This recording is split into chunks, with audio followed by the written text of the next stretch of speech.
All right, what's going on, everybody? And thank you so much for joining us for our second guest episode we're able to do. I'm the host, Charleston Payne. To my left, we got Jude Starnes, the legend, the greatest co-host of all time. And joining us today, we got an absolutely incredible UFC fighter, Miranda, Fear the Maverick. Miranda, thank you so much for joining us. Thanks for having me. Absolutely. So to start things off, I mean, first of all, like you're an incredible UFC fighter. You're a great fighter. You got a great resume built up, but you also do the Miranda masterpieces, the Maverick masterpieces star. And I mean, I've looked at some of your artwork through like Instagram and stuff, and you got some great artwork drawn up. What kind of got you into that? That was kind of my first passion, I guess you'd say. It's the first thing that I ever started doing. When I was 11, we had a stupid little school project, middle school, where they're like, okay, we're going to draw self-portraits. And they give you a picture of you they took and print it out. And you were supposed to trace it and then learn shading. And I decided I wasn't going to trace it. I was going to just try it freestyle. I'd always been decent at coloring in lines and drawing stupid little scenes, but nothing that was realistic. And Right. so I gave it a try and I ended up doing really well. It looked just like me. My dad and mom were amazed and they were like, do it again, right? Like try that again. And so I did. I drew a few different people and at 11 years old, started my own business of drawing pencil sketches. It used to be called Art of the Maverick. Very original, I know. And started selling pencil sketches for like $10, $20. So somewhere out there in the world, there's somebody with a pencil sketch from 12-year-old Miranda for like $20. Wow, how cool is that? Like that, man. I wish I could be that person. Like that's awesome. Like that's from like the very beginning. That's the start of Miranda Maverick. Like before you are who you are now. Yep. And I've never taken an art class or anything like that. I've kind of just learned over time. I even went on a long hiatus throughout college where I didn't really draw much at all. And that was just because I was so busy. I had my full-time job, I had full-time training, and I had full-time school. So it was just a lot. There was no time for me to draw, no space even with where I lived. And now, a few years later, I decided to pick up the pencil and try again. And here we are. Okay. Wow. Yeah, that's awesome. So with the art and everything, I was just wanting to ask, do you find that the artists carried anything over like to MMA, like some of the drawings and some of the emotions? Do you think that anything from artwork being or that hobby has translated to your career? It gives me balance. So I guess in that way it does. Art for me is like my escape. It's my way of giving myself mental decompression, getting myself put into another world where a lot of people put on headphones and listen to music, or read a book. And sometimes I like reading too. But for me, it's sitting down and writing things or it's sitting down and drawing. So that's kind of my escape from the real world, so to speak. And I also do commissioned art. So I sell my artwork. If anybody has any pictures they want drawn, I do that kind of stuff. So usually it ends up not only being an escape from reality, but also makes a little money on the side, which is nice. Okay. Yeah, I mean that's really cool, especially like having something set on the side, because there's been the arguments about like the UFC and like the pay and stuff like that previously. People bring that up pretty often. I don't really know how you stand on that, and we're not really going to get into that because that's like more personal unless you want to go that route. I But can at least comment on it. I won't do anything specific, but I definitely don't think fighters get paid enough compared to the profits that the UFC makes off of us. We're one of the only sports that doesn't have any kind of annual pay, any kind of if you get hurt pay. Like we're just done. Like nobody pays us some kind of sit on the bench fee like NBA or NFL or anything like that.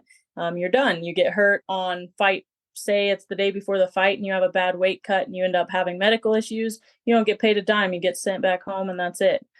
Plus all your cost of medical, cost of travel, all that. So it's really unfortunate from that aspect.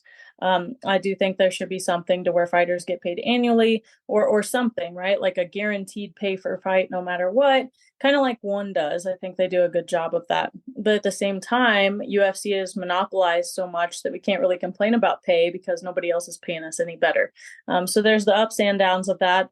And that's why, as myself as a fighter, I make sure that I have other avenues where I can make money. I have my education. I still work full time in case I ever do get hurt and all of a sudden have to be out of a fight or out of the career as a whole. Or say a fight doesn't pan out and I don't get paid for another 6 months. Like I've got to have a backup. And a lot of fighters get done with their career and end up going back to work as assistant coaches at a local gym or back to a 9 to 5. And I never want to have to do that. So I've started up a couple businesses of my own and try to be smart about where I put my money. Oh, man, that's incredible. That's awesome. Like the fact that you kind of have it all kind of lined out and stuff. And like I was saying before, like how you have something on the side that brings it in. And I Mhm. personally did not know that. It's like you do like full time work on the side and stuff. So like building off of that a little bit, like what did you study in college? Yeah, so I went to get my doctorate in industrial psychology. I ended up only getting my master's. They actually we won't get into it too much, but they basically kicked me out for doing MMA. They gave me a choice of pursue the doctorate or pursue MMA.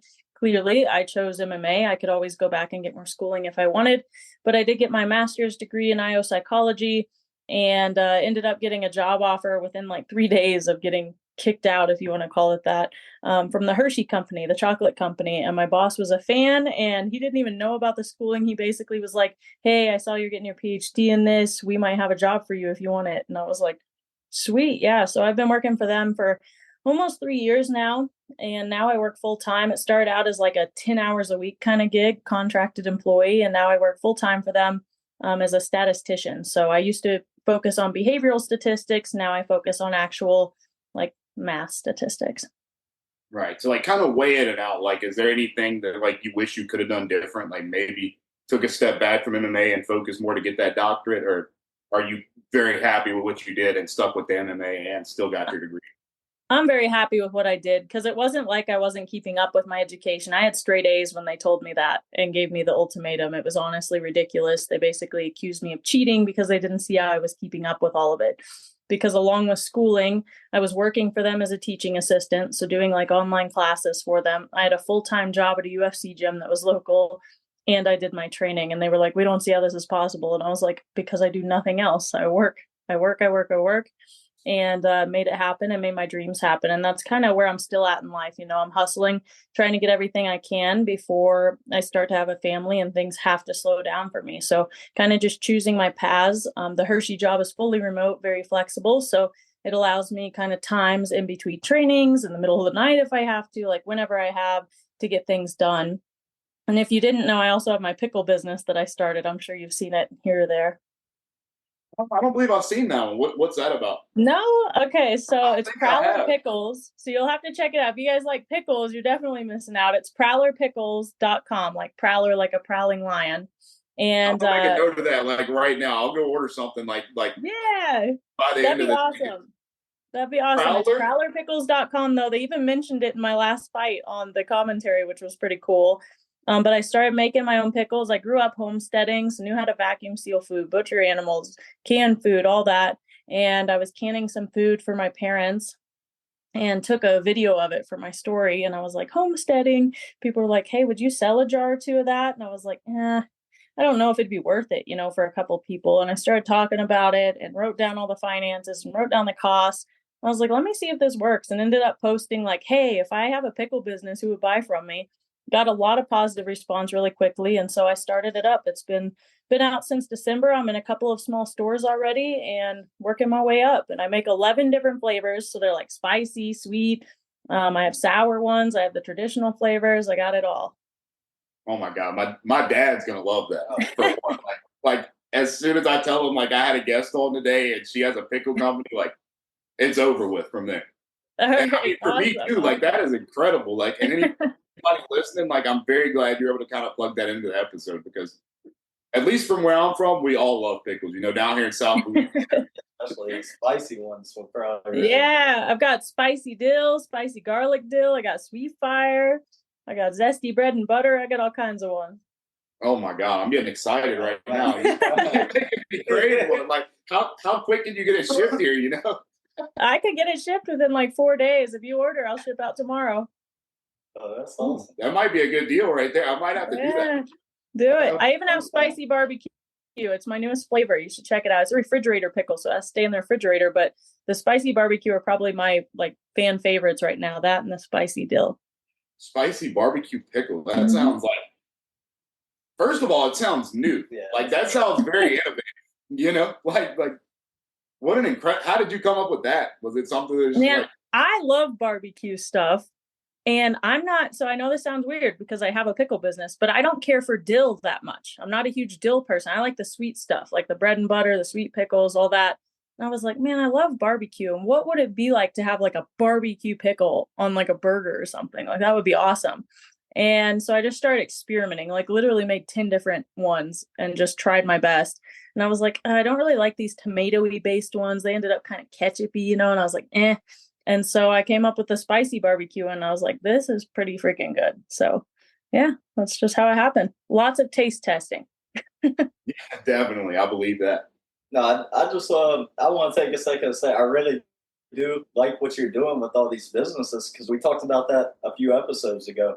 Fighters not being paid enough, so it's nice that they can use their brand to really capitalize and start businesses, so that way after they're done fighting, they have something to fall back on. So I really do like what you're doing. I'm gonna have to check that out. Thank you. Yeah, I wish more fighters would. It's just a matter of doing the work. And a lot of people are like, oh, it's not worth it. And I'm like, it's worth it. It's just you're going to have a lot of failures before one takes off. And that's just how it is, in life for anyone.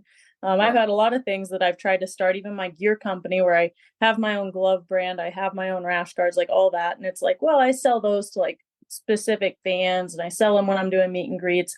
But other than that, it's just for exposure, to where pickles kind of go to anyone. They don't have to be an MMA fan.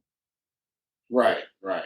Yeah, I mean, that's one thing, like he was saying, that we talked about. It was like, I think 2 episodes ago, where it's like the UFC doesn't pay enough in a sense, but at the same time, like it does, in a sense, also give the fighters like a bigger platform to build Mhm. themselves as a brand. And I really, like, that's one thing I appreciate in a lot of fighters, the ones that do take advantage of the opportunity of just being connected to the UFC automatically, in a sense, does kind of give you a step over.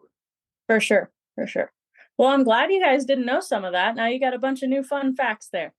Yeah, absolutely. I mean, that's definitely going to be something we'll include on the thumbnail and stuff like that. He does all the All right. thumbnail work and he does a great job with it. So I'm sure he'll be able to come up with Awesome. something really nice for it. But moving on a little bit, like how did you find like your passion for MMA? Like what got you started in the sport? Yeah, kind of a long story. There's several avenues to it. One, I watched UFC growing up. My dad was big about self-defense, keeping his family safe. We had somebody in my family that was sexually assaulted when they were young. So my dad took it very, very seriously as he raised us. And we'd literally roll around in the living room for like 1 hour a day on average. And it wasn't just like the playful stuff that most families do. Like we were learning, like watching old UFC fights, turning on jujitsu videos from YouTube, pausing them and learning these moves. None of us had any experience prior, but my dad got to where he would teach us the arm bars, teach us rear naked chokes, like the basics, right? It's not like we were world champs from being at home in the living room, but I knew how to take somebody down. I knew how to submit them if they didn't know anything. And when I was 13, I think the first women's MMA fight happened. Maybe I was 14, but Ronda Rousey versus Liz Carmouche in the UFC. I know there was women's MMA before that, but we didn't watch any other promotion, so I had no idea. And when I saw it, I was like, "Oh my goodness, women do this!" And my dad was like, "Yeah, they do. You were raised for this. You could be a world champion someday." And I was like, "I don't want punched in the face."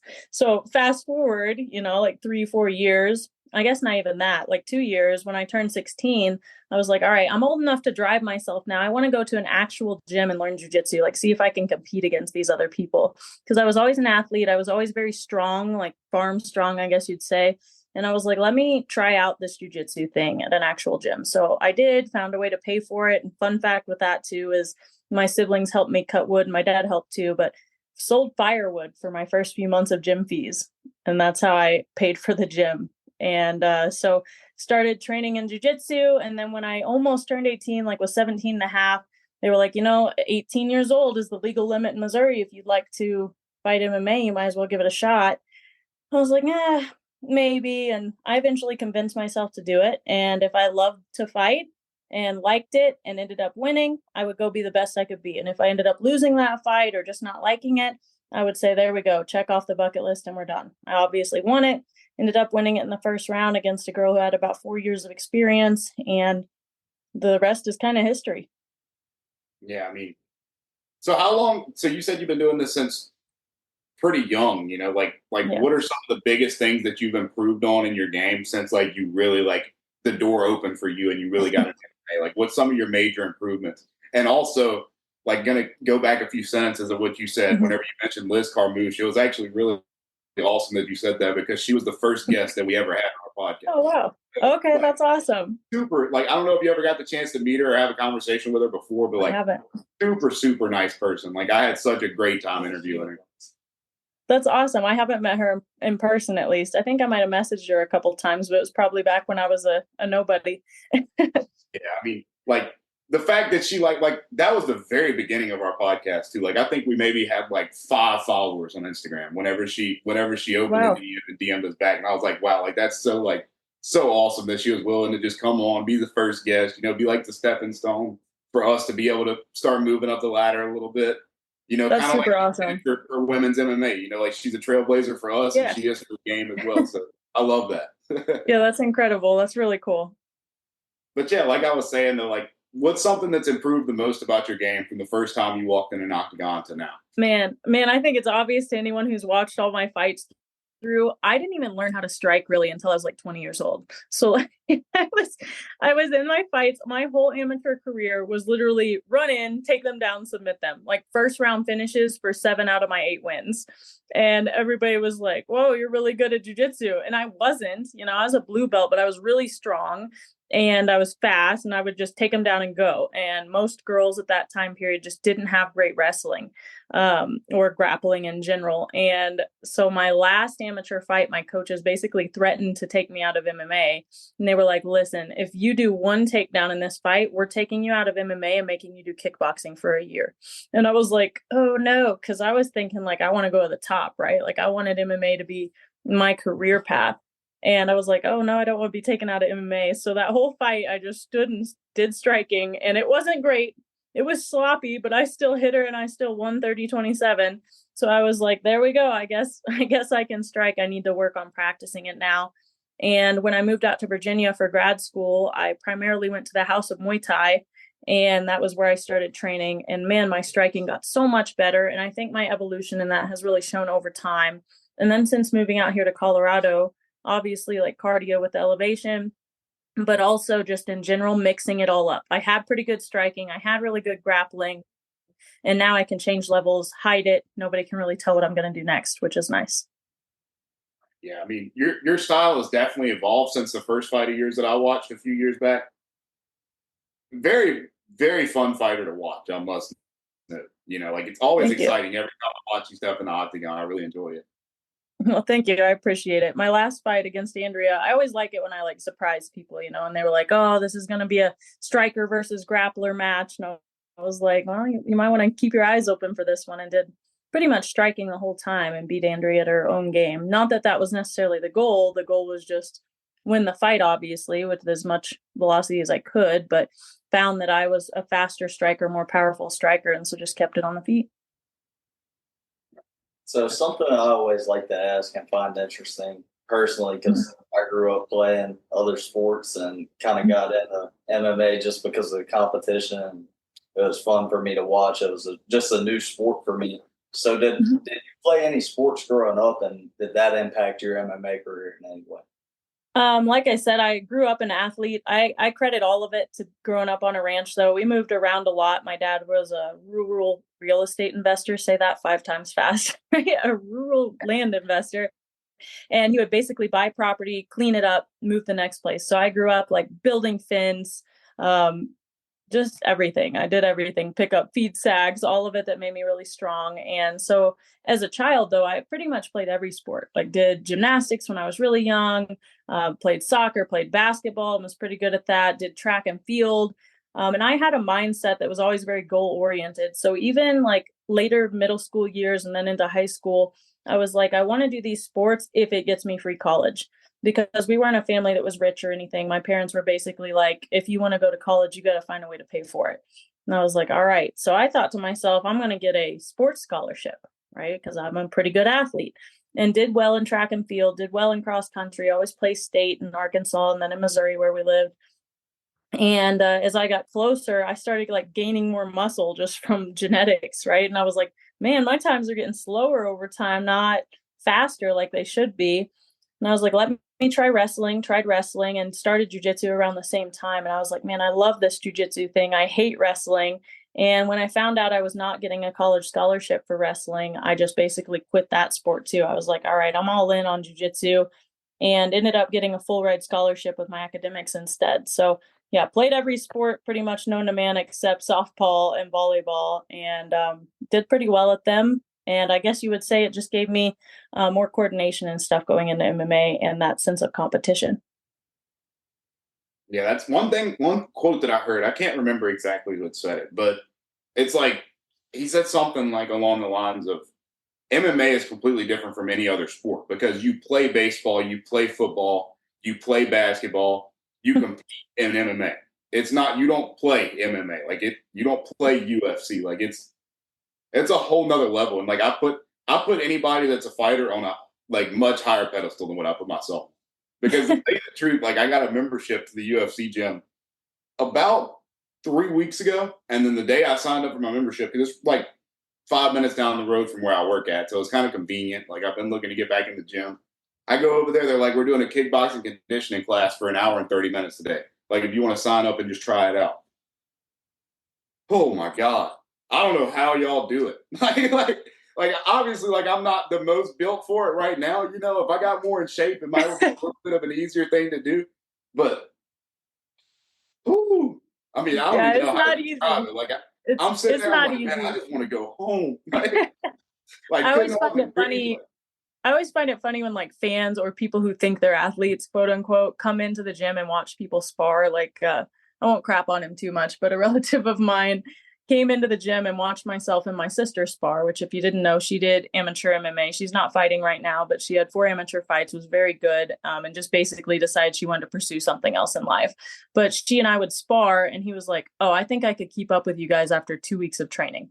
And I was like, "Oh yeah." And he was like, "Yeah." And he's a smaller guy, right? Like he's about my size, a little bigger than me by like 20 pounds. And I was like, all right, you want to go now? Like we got mats right here. Like let's see what you can do." And he was like, "Well, no, I said after 2 weeks." And I was like, "All right, sign up 2 weeks from now."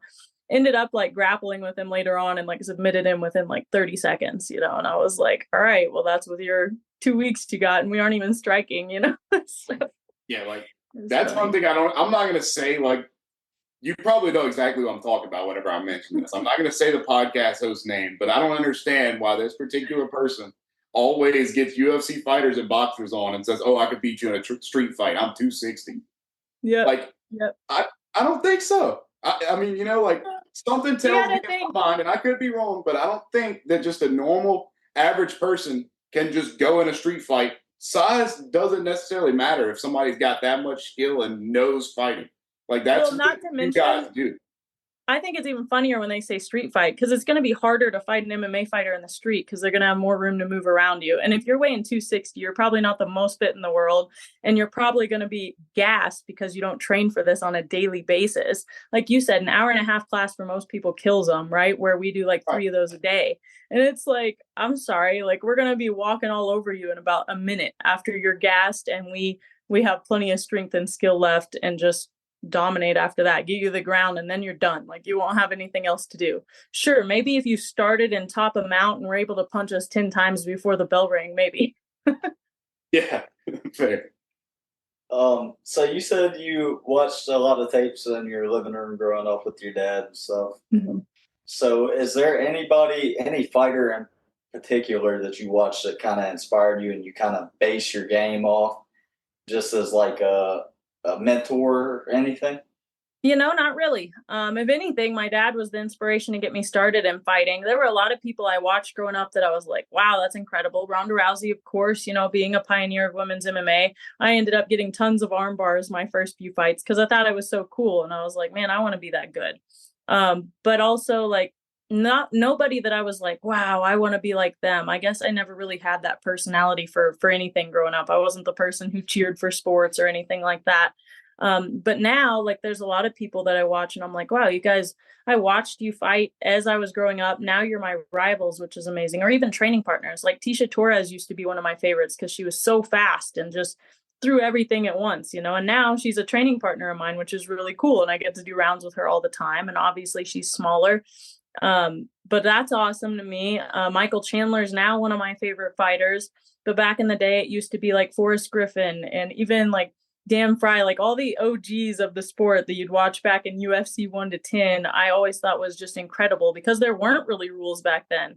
And you get to see that size difference, these people that are like, I weigh this much, I could beat you up. And it's like, why don't you go watch UFC 1 through 10 and see how that worked out for them? Yeah, I mean that is the God's honest truth. I mean, UFC 1 to 10, there was no weight classes. Like they have it still on ESPN Plus and stuff. I'm sure you're aware of that. Like I'll still go back all the time and like go watch all the old events because it's like it never gets old, you know? And then one thing for sure is like I can go rewatch like 99% of any UFC events that have ever happened and still enjoy it, you know, just like I'm watching it for the first time. It's like a Fast and Furious movie for me, you know? Right. But yeah, Sarah McMahon, I guess Sarah McMahon was one of my favorites too growing up. I always appreciated the wrestling and stuff and always watched her. And I was like, man, I need to implement those styles into my game. But a lot, you know, I watched a lot of tape when I was starting the sport because I was trying to learn faster and be better than everyone else. So I was trying to watch as much as I could and just piece it all together. Not necessarily to make my own game, but maybe get a tip from this person or see what not to do with this other person or see what moves seem best in MMA. Just all of it kind of put together. Right. So this is one question I like to ask guests and stuff. You know, what's one interesting thing that you do like right before every fight, like before you walk in the cage? Is there something that you do that kind of like maybe takes the edge off, takes your mind off of things, or maybe just like gets you in that zone that you need to be in? You know. Yeah, I guess two things. One, my entire fight camp will pray together, right? My dad always leads the prayer, whether he's there or not. I'll have him on the phone, whatever. We all sit around in a circle and pray. Something incredible happened this last fight. We have like 4 different fighters in the warm-up room, right? It was the big arena in Anaheim, and we have these 4 different fighters, all different ethnicities. Like we have a Portuguese guy in there, a Japanese guy in there, myself, and another American. And we were like, hey, if anybody wants to join in the prayer, you can. And of course, that was the first fight, right? So everybody's in there warming up. And every single person in that room, including the commission, came over and did the prayer with us, which was just incredible, like outstanding. And for me, it's not, oh, I pray I win. Like that's not how the prayer goes, right?